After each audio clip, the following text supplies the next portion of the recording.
Hello, I'm Simon Mersep, and we are back with the first international, or is it interstellar, edition of Crave, the podcast about films and music and television and pretty much anything else that's been entertaining me and Steve McCabe over the last week or three, perhaps. Several, actually. We've been very remiss, haven't we? Very slack. We've been busy. We've been busy. I mean, really, Crave should be our priority, but, you know. Life gets in the way sometimes. Life does get in the way. Now, let's start off-world, shall we, Steve? I think we should. So we've both been catching the latest in Star Trek. And Steve, I just did a quick bit of looking around at what's happened before we've got to this latest Star Trek series, which is called Star Trek Discovery.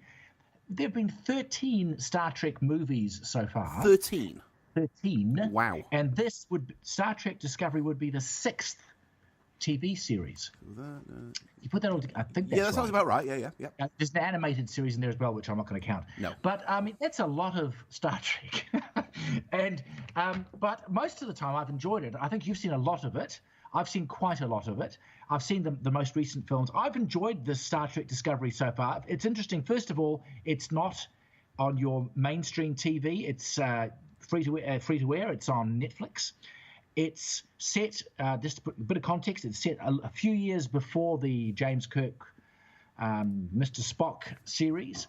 And the main character is not the captain, which is interesting and a little different. The character is Michael Burnham, but that's a woman, and she's played by the actress Sonequa Martin Green. I think it's Sonequa. Have you heard any different pronunciation? No, it sounds about right to me. Sonequa Martin Green. So they've twisted a few things around in the usual Star Trek sort of setup here, haven't they, Steve?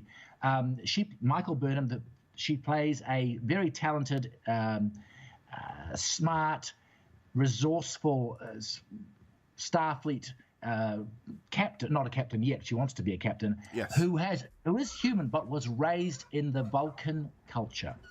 So that right there is a point of difference from previous type of iterations of Star Trek. And what we've seen so far is the series takes you to a time when the Federation is basically at war with the Klingons, and our lead character has got herself on the wrong side of the Federation,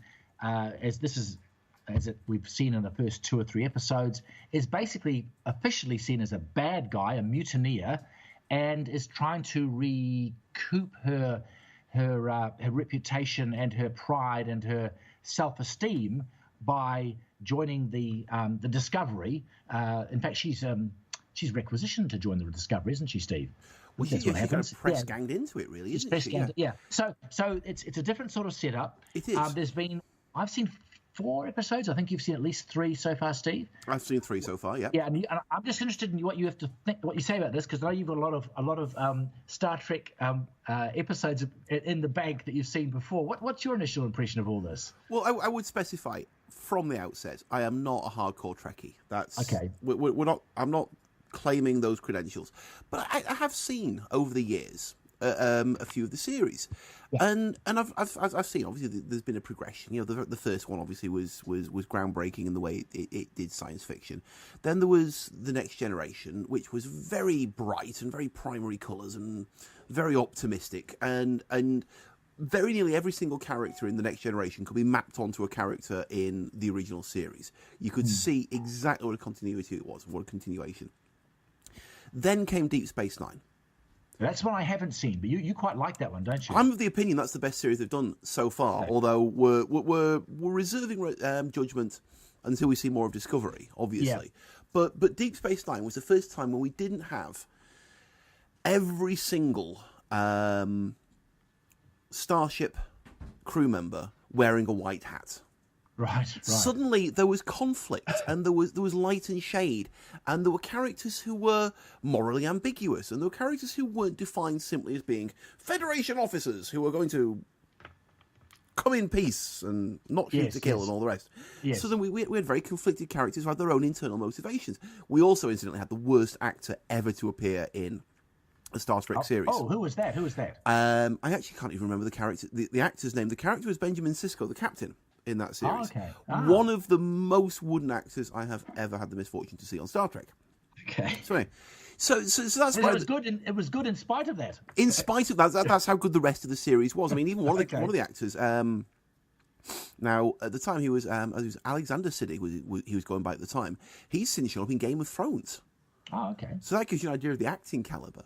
Yeah. So that's the background that I'm coming from. Is I'm a fan. I'm skeptical of the series. I never really engaged with Voyager.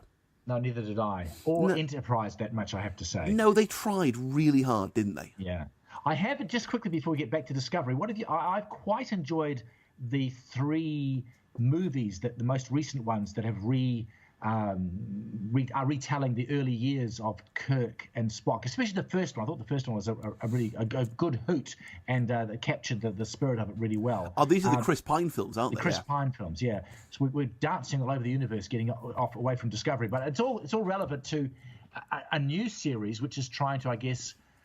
It's interesting. It's sitting alongside the film series. They're going to run at the same time. Yeah. Overall, I've quite enjoyed Discovery. I like Sonequa Martin-Green as Michael Burnham. I think I find her quite a charismatic character, actress, even though the character she's playing, because of her Vulcan upbringing, is quite a cold, character, isn't she? She's not a expressive, emotive person, obviously. And yet they do allow her human roots to shine through quite well, don't they? Yeah, and she's conflicted, which makes for a good drama. I'm not so impressed with the other characters so far. There are other characters? Yeah, well, there you are. Yeah, I find none so memorable. I think the one interesting thing is the new captain on the Discovery is a guy called Captain Lorca, played by, I think he's a British actor, isn't he? That's Jason Isaacs. Jason Isaacs, yes. And he's also not such a squeaky clean character either. No, so there's a backstory there that we're waiting to find out about. Yeah, clearly. So I think that's potentially interesting. I think you and I might. I'm looking forward to what you got to say about the appearance in the first 2 episodes of the actress Michelle Yeoh, who plays the captain we first meet. I've quite liked her for a long time, and I quite liked her in Discovery, but I'm not sure if you did. Well, she's a fantastic actress. She's got pedigree, she's got form, she's got bags of talent. Yeah. And again, I just had this feeling that she'd been directed into playing the character in a very wooden and terribly stilted manner. That's how I came across. That's how it felt to me. I just couldn't quite warm to. Okay, I took it that she was channeling the need for a captain to sort of be above the fray a little bit and be emotionally detached from the crew and make these wise and logical decisions. But maybe I might have overread that. I still enjoyed her performance, but it was interesting. I think you had the sense that although she was the captain, she wasn't the central character. Yes. And that's, as we now know, she. I think we can say this because we're into the 4th episode now. She doesn't last long in the series. Things that happen in episode 2 can't really be seen as massive spoilers, I don't think. No. So she cops it. She goes to the great Star Trek cemetery. I was going to say in the sky, but they're all in the sky. You're trying to make that one work. It's not quite happening, is it? To be fair. No.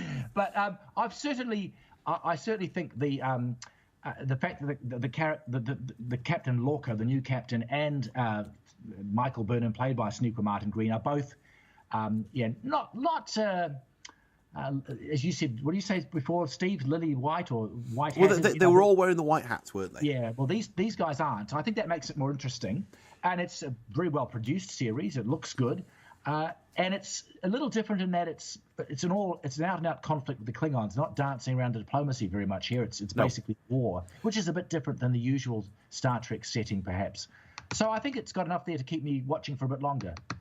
We've seen. Like I said, I've seen 3. You've seen 4 episodes so far. It seems to have enough heft, enough depth that I'd like to carry on finding out where it's going. Yeah. We've got hints that there's something going on Discovery that are questionable. Yes, absolutely. Yep. So you're quite right. Yeah. And this is not the Enterprise. This is not quite as how shall we say, as absolutely transparent and as utterly innocent as maybe the Federation are meant to be.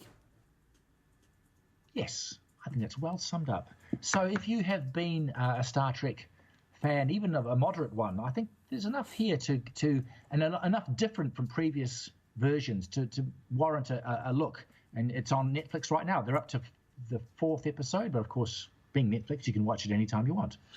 And one question that has to be asked is, yes. Could you go into this cold? Does it stand alone? Well, that's a good question.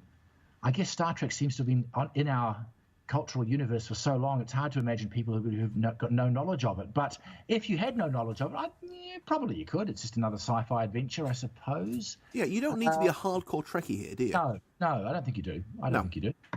Which is a good thing. Well, not everybody is. No. But if you are, that's okay.